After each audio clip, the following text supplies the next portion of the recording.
catch you later. 7 and no taking your acquaintance. I see got you logged in here on QRZ there. Roger.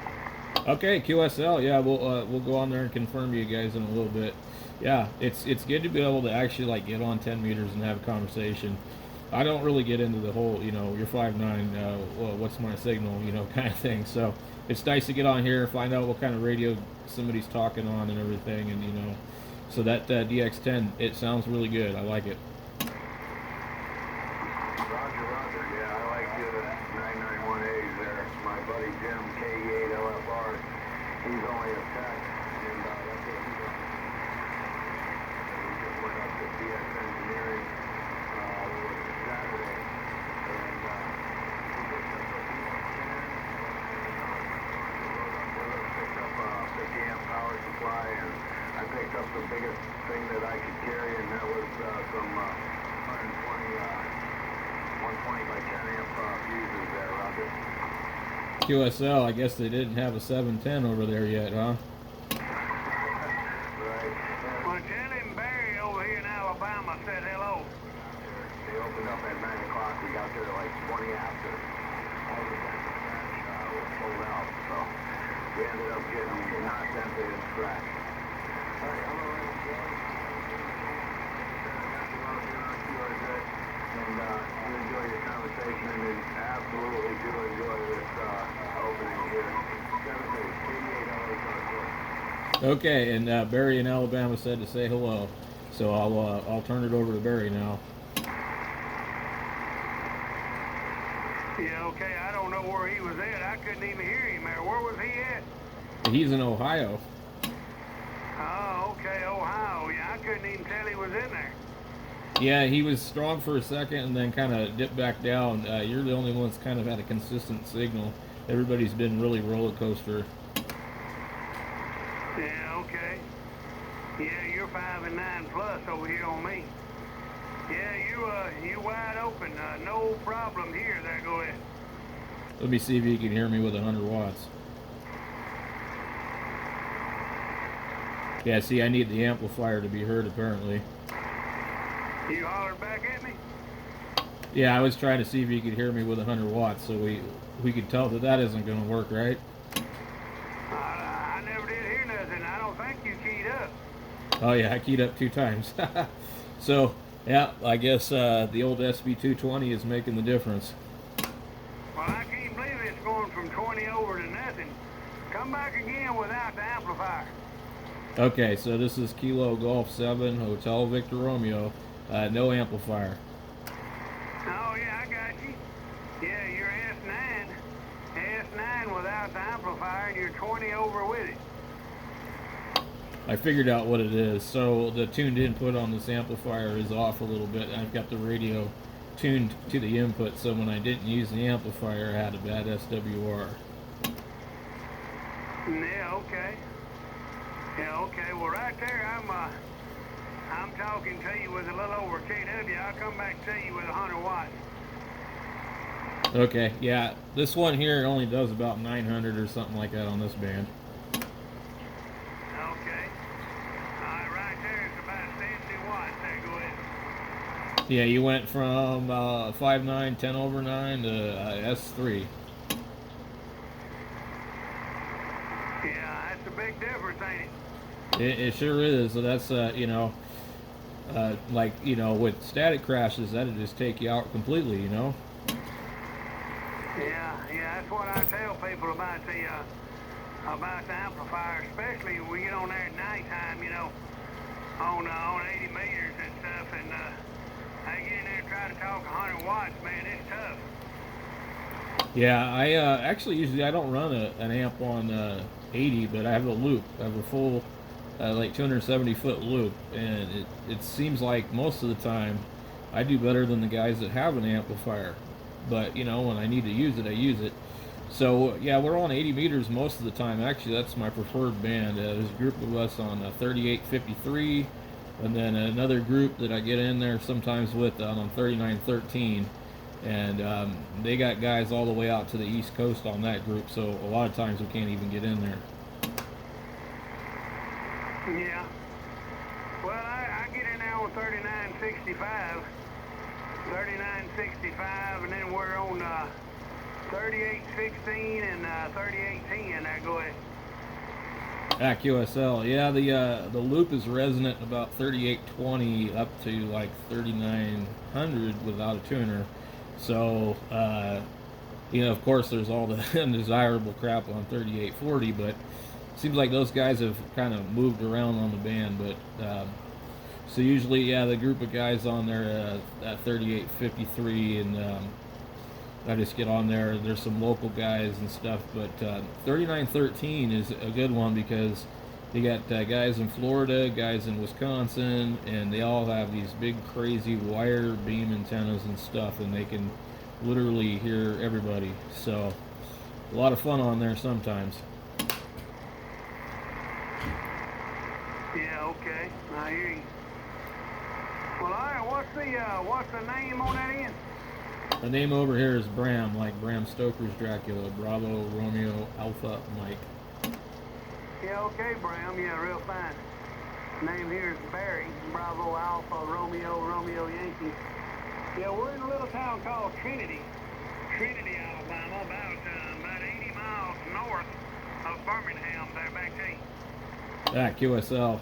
Do you guys get tornadoes and stuff like that out there?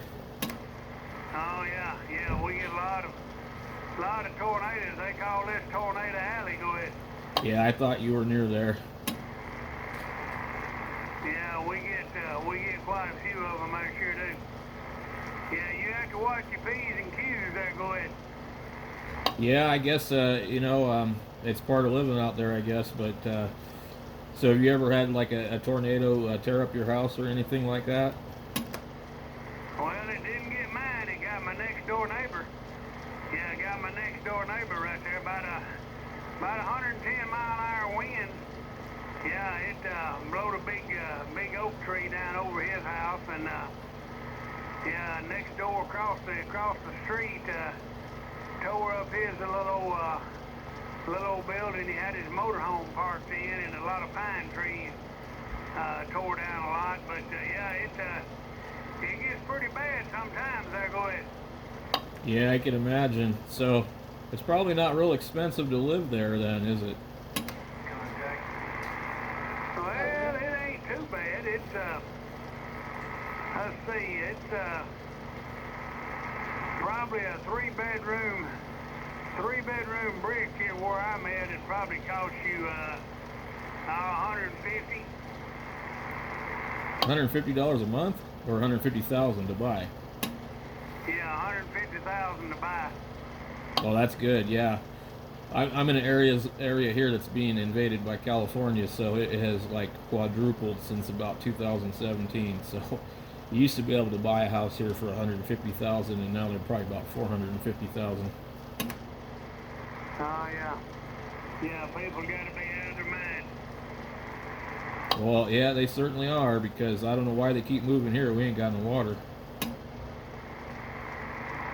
That's something we got plenty of there. Water. Yeah, we got bukus of water. No shortage of water, and a lot of green grass there. Go ahead. Well, we're getting dumped on right now. This is the wettest year that I've seen since we've been here, since 2017. That I moved from Washington State to get away from all that crazy stuff, and it looks like it just followed me right here. Yeah, I hear you. Well, I got you logged in here on QRZ. Let's see. Looks like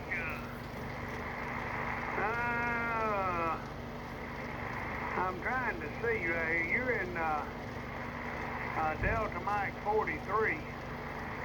Looks like you're about 2,303 miles from me there. Go ahead. Yeah, it's pretty good for 10 meters during the evening when it's usually not any good. I mean, we've definitely got some weird conditions going on because, like I said, I was getting into the FM repeaters out there in New York, and usually that only happens like earlier in the year. So I don't know. There was a solar storm yesterday too, so we could sit here and talk, and tomorrow we won't be able to do it. Oh yeah, yeah. I can remember. I can remember 10 years ago.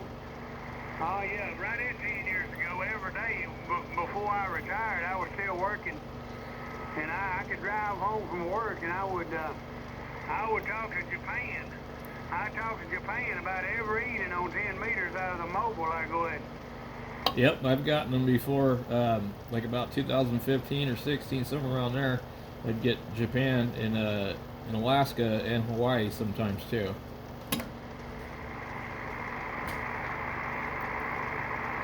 Yeah. Yeah, know what you're talking about. We're working a Yaesu FTDX 5000 MP Pro 40 Howl, three element beam, kind of looking your way, and right now it looks like we're talking about legal limits there. Go ahead. Yeah, QSL, that's a nice radio. Oh yeah, I've had this thing. Well, I tell you, my wife bought it for me for my birthday. My wife bought it for me for my birthday back in 2013, and it's been sitting here on the desk ever since. There, go ahead.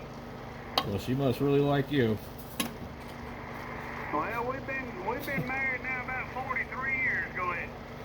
Well, yep, that sounds like, yep, that's a good deal there. Well, you know, I think mine would probably buy me one like that, but we don't have that kind of money. Well, it's not that expensive now. Back when she bought this radio back in 2013, I think it was about $5,700. Go ahead. Yeah, the number of the radio usually means almost how much it costs. If you can find a 9,000, it'll be about 10,000, right? Yeah, I hear you. Yeah, they definitely proud of them right there. Sure are. I like this style radio. It's got the dual receiver, and it's 200-watt radio if you don't want to run your amplifier, and it's also plug in the wall there. You don't have to have a power supply or nothing. It plugs in the wall. There, go ahead. Yeah, most of my radios plug in. I've got a bunch of the FT102s, and they do close to about 200 watts. I've got, let's see what else I got. An FT1, if you've ever heard of one of those. That's a solid state plug in the wall deal. I've got a 101, the original, without a letter after it. I've got a 101 Bravo, and I got a 101 ZD, and then I've got a TS940 I need to fix. That one plugs in the wall. I like a radio with the power supply built into it, something laid out with lots of controls. This 991 here, it isn't terribly bad, but it isn't, you know, my preference. But I got it because it was a Shack in the Box, and figured, well, you know, we'll try it out and see how it works. And I'm not sure if I like it or not, but you know, it definitely works. No, yeah, it sounds good. Got some real good clean audio. Definitely sounds real good on the audio quality. No problem here. Alright, we're gonna back up and let you go and let you work some more. And y'all be safe out there now, and you hear us in there, give us a call. Kilo Juliet 4, Uniform Golf Oscar 73. All right, Barry, we'll look for you on the band. And I'm going to get out of here, too. This is Kilo Golf 7 Hotel Victor Romeo saying 7-3. Alright, we got you logged in here on QRZ.